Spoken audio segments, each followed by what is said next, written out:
All right. Okay. Now, what do you do that's special with the windows? You were telling me that when I started to help you that you do something that... I like to add more than one color to my windows, or several colors, just to give them some added interest. I feel like if every window was the same color, flatly colored, it just wouldn't have the same kind of excitement to it. Yeah. I'm going to paint with a small brush on my buildings and a little bigger brush for my sky. And then I have to decide what this is, whether it's land or water or what. So I'm going to turn it over because, as we remember, I like to paint upside down. One of those people. The upside down people. Upside down people. Actually, I have to turn it sideways. I'm sorry. And notice here that she's wetting the paper ahead of time, so she's loosening up those paper fibers so that they'll absorb the pigment better. And notice how the water is, the crayon has created a little waxy fence, and the paint's not Ooh, there's a skinny space. I could have used the other brush for that, couldn't I? It's always nice to have some quiet music going on. I know. Okay, there. Now, I have to decide if I want a really middle of the night dark sky or kind of a just getting to dark. What do you think I should have? I think it should be really dark because you're going to do stars. Well, I'm going to use a purpley blue. All right, here she goes. And my sky comes that's really dark. Ooh. I like it.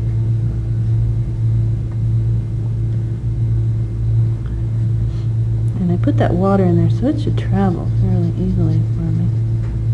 See, there the red, the little radio tower just pops right out because it... and I'm using that professional technique. What did you call it? Mushing? Mushing, yes. You're mushing the colors. Mushing, smushing. Making a nice little wash. Yes.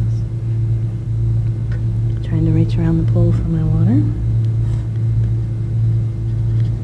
Okay, now I did kind of a no-no. I should have just continued from the side. I should have started on the other end because I'll get paint lines if it dries.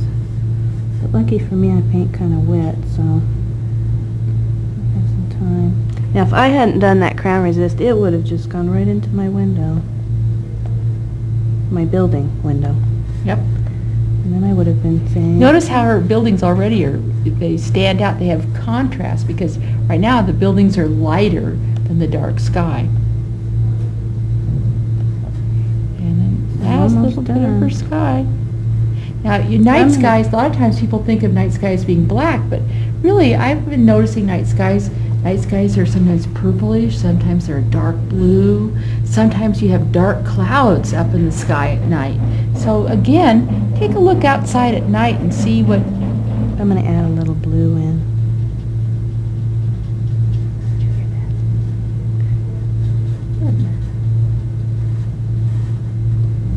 Okay. Just a little bit. I like a little color. All right. Now she's going to paint her buildings. But before I do that, I'm going to have to flip it over. Because otherwise I'm going to have a purple hand. All right, let's go. Over. Okay, notice how she's just taking and laying the color right on top, and it just fills in the little cracks and leaves the other color showing. Sometimes people will tell you that watercolor is a difficult medium, that if you make a mistake, you can't change it. But you notice that one of the things that she did right now was use the Kleenex to kind of suck up the extra watercolor. And sometimes you can even, pick up a mistake and kind of wipe it off the paper and start again. So the important thing to remember is that watercolor is not as scary and unforgiving as sometimes people tend to think it is. Now she's probably going to tend to use darker colors for her buildings because remember it's nighttime, and so her buildings would be cloaked in the nighttime. And if a little of purple seeps in, it's kind of a happy accident. There we go. Now she's going to create unity in her picture by repeating some of her colors. So you want to repeat something. So show how that. Maybe make similar red, but not quite. Orange red? Yeah. She also unifies her picture by the fact that she has these little rectangular windows all the way around, so this repeated shape also unifies her picture. I think I have orange lights on up on top of my building. Maybe it has like a glass and it's shining out across the city. Okay. And I have one little building left. The one little lonely building. Okay. Wow. So now she's got her city with her contrasting with her dark violet sky. She has the colors of the building contrasting with the light shiny windows. And now we have a problem. What's in front? I think I have a road. Okay. We can make this a lake. Works for me. It's not the end of the world if you make a mistake. You can figure out what you liked in your picture and what you could change, and you could do what's called a revision, and you could take and paint it again, making those changes, keeping the good parts, and adding something that you kind of liked better. So like in your revision, maybe you'd put crayon into the water so it would show up and be brighter. So there's different ways that you can do revision, and we're going to do splatter, so we might splatter something on. So we'll see.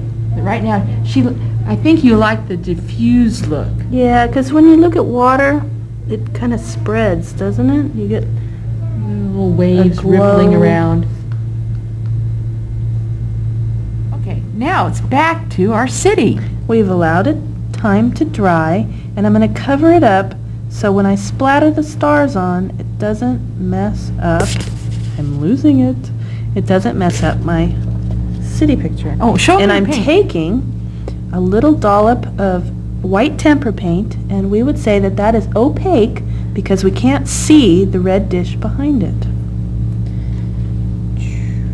Oh, I should show you what I'm doing.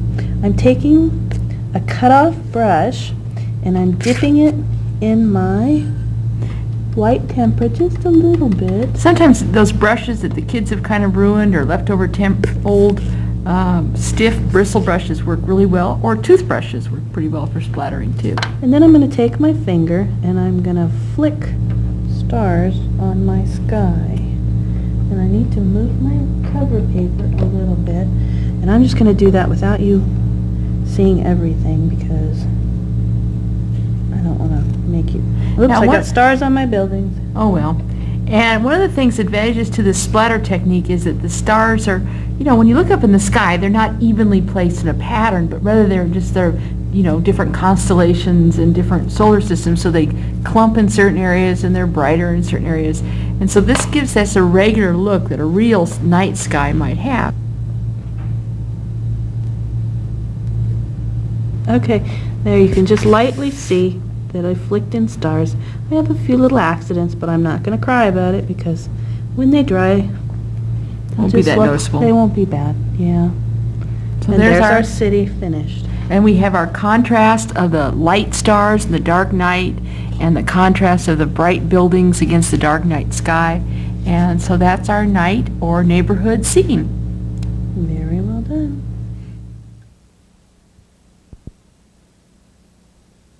Hi, we're back, and we're going to take a look at texture details that you can use to enliven your painting in the elements of your painting that are up close, with the exception of the first thing that I'm going to show you, and that is tissue clouds. Janine, do you use tissue clouds? On occasion I do, but I find sometimes that they don't come out as perfectly as I want to, and then other times they come out absolutely fabulously. And so you just, they are a it's a little hit or bit- miss. They are the little happy accident thing. So I'm just blobbing on some paint here, another technical term. And I'm doing this quickly, boys and girls, and notice I'm leaving little vacations here and there. You wouldn't want to do that You want to go all the way across? all the way across, but I'm just doing it for Would you like a purpose. tissue? I'd like a tissue. There you Now, go. I'm already getting some areas of light and dark that are developing in my picture, so if I want to accentuate that and create a cloud, rather than draw some sort of little white blobby marshmallow thing, I can take and fold up my tissue, and by doing I like this, the way you make it long like that. yeah, and it's in a regular shape like a cloud really is, and then the secret is you press it down and you count to 3. 1, 2, 3, and then lift it up. And I kind of want it more regular, so I'm going to put down here 1, 2, 3, I'm going to turn it and do here. 1, 2, 3. And I'm going to... Oh, your clouds turned out nice. Maybe the problem I've had with clouds is that I'm not making it a longer shape. Maybe, I'm just and making then, it a little smush. yeah, you probably need that longer, sort of gives that, and then what happens is you really want the blue to kind of diffuse back in again, because if you look outside at clouds, they actually have a shadow on the underneath. They're darker underneath. And so you kind of want that, and you want this sort of lighter stuff where the thunderhead is peeking out to be a little on the whiter side. I think those are very successful. So that's tissue clouds. Let's repeat. You make a pretty wet wash, you wash in your color, and then you hold out. And you can do this with multiple colors. If you're doing a sunset or something, you can do tissue clouds.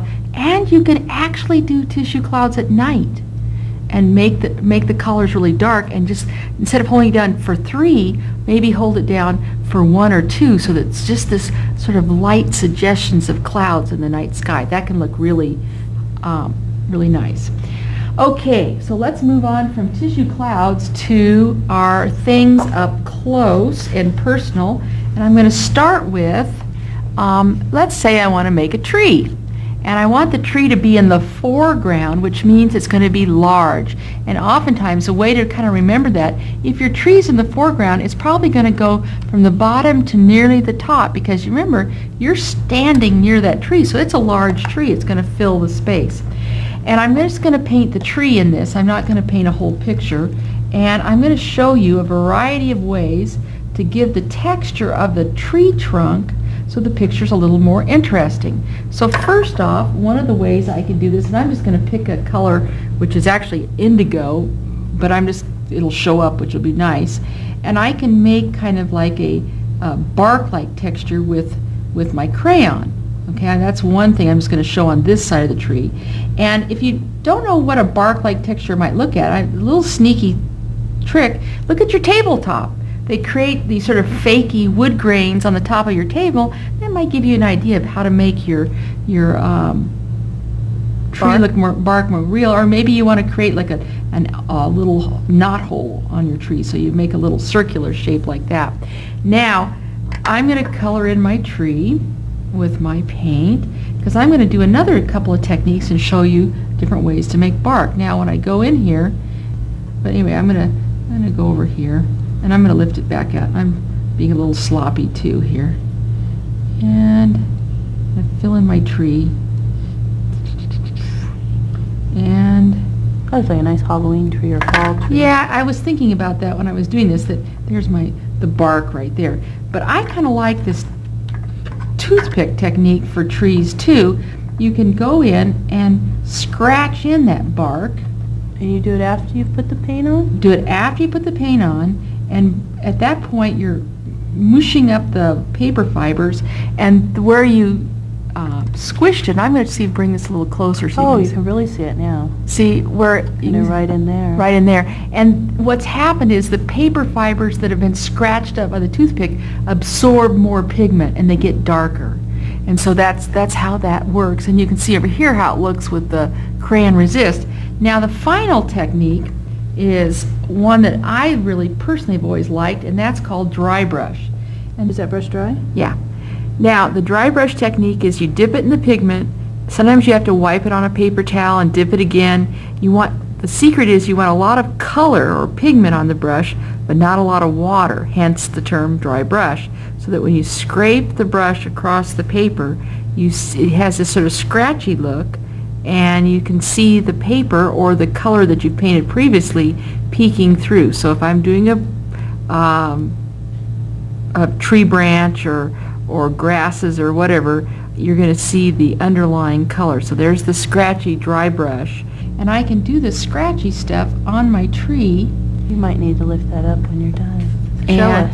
And you can see this. There we go. You can see the scratchiness kind of shows through, and it gives that look of like a spooky Halloween tree trunk with the darker, and I can even mix a little brown in the shadows between the crags and the bark. Yeah, and you can use this on the side of a fence, on the side of a barn, a rock, and some of the other spots that you can do dry brush.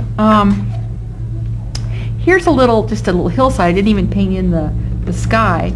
Again, I can do the dry brush along here. I'm going to pick up a little green, and I can, do the dry brush. This is it's a little dark. Where it's really dark, it's not a real dry brush. But I can do that. Now let's say I wanted to have some flowers blooming on this. Maybe they're like Weedy plant. weedy plants. Looks yeah. like a desert weedy plant. And I want to have some flowers. I could paint the flowers, but that would be really hard. They're really tiny, so it might be better if I use a tip of a sponge and I create some flowers growing up like that.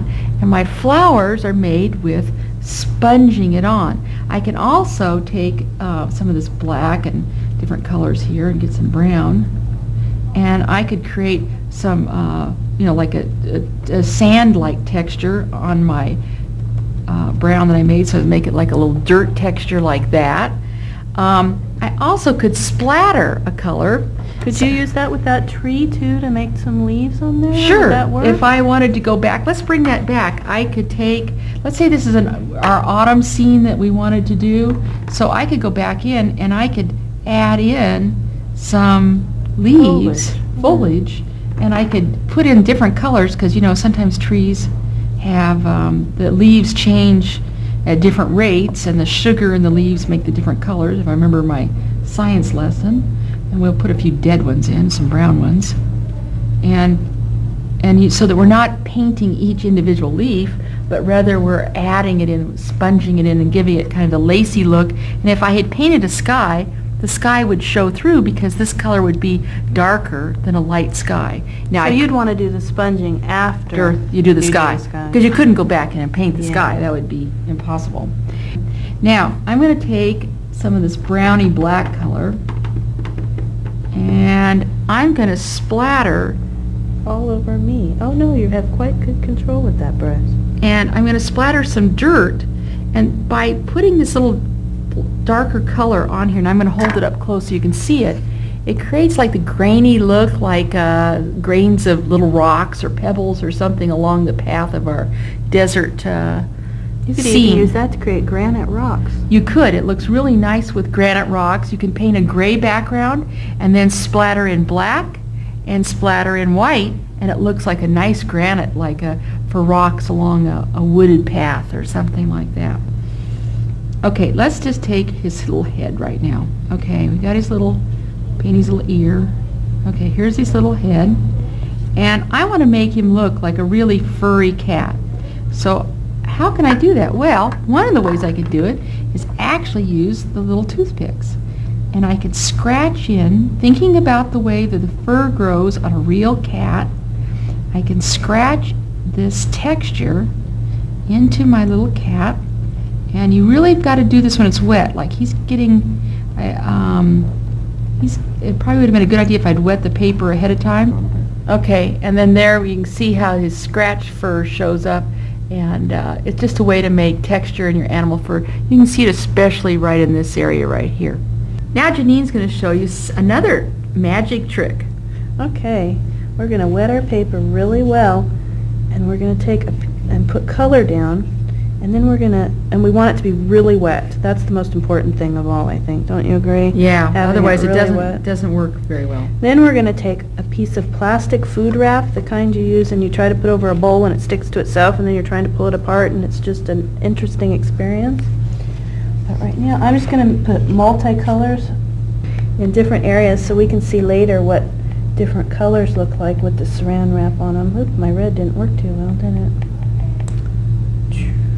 And then it works really well with dark colors, I think.